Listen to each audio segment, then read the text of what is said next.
రాష్ట్రంలోని రైతు ఆత్మహత్యలపై బీఆర్ఎస్ నాయకుల అధ్యయన బృందం ఆదిలాబాద్ జిల్లాలో పర్యటించింది. వ్యవసాయ శాఖ మాజీ మంత్రి నిరంజన్ రెడ్డి నేతృత్వంలో మాజీ మంత్రులు సత్యవతి రాథోడ్, జోగు రామన్న, పువ్వాడ అజయ్ ఎమ్మెల్యేలతో కూడిన కమిటీ విస్తృతంగా పర్యటించింది.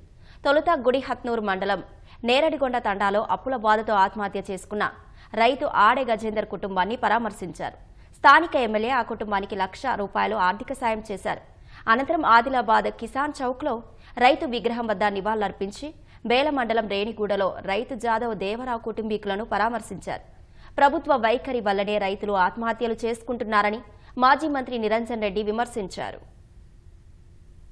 సర్కారు వచ్చినాక ఎవరు ఊహించలే మాయమైపోయినటువంటి రైతుల బలవర మరణాలు తెలంగాణలో మళ్ళా పునరావృతమైతే అని చెప్పి ఎవరు అనుకోలేదు. కరెంటు కష్టాలు వస్తాయని మళ్ళా ఎవరు అనుకోలేదు.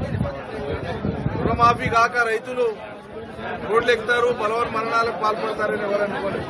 ప్రశాంతంగా నిద్రపోయేటువంటి రైతు వాళ్ళ ఆందోళనతో కూడినటువంటి జీవితాన్ని గడపవలసి వస్తాం. పెట్టుబడి వచ్చేది నమ్మకం ఉండదు, రుణమాఫీ అయ్యేది నమ్మకం ఉండదు.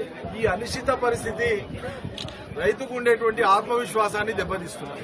అన్ని జిల్లాల్లో ఉండేటువంటి రైతాంగానికి మా పార్టీ తరఫున గాని రైతు సంఘాల తరఫున గాని ఒక గట్టి నమ్మకాన్ని, భరోసాని ఇచ్చి ముందుకు సాగుదామని చెప్పడానికే మేము పర్యటన పెట్టుకున్నాం. రుణమాఫీ చేస్తామని చెప్పిండ్రు, 24 గంటల కరెంట్ ఇస్తామని చెప్పిండ్రు.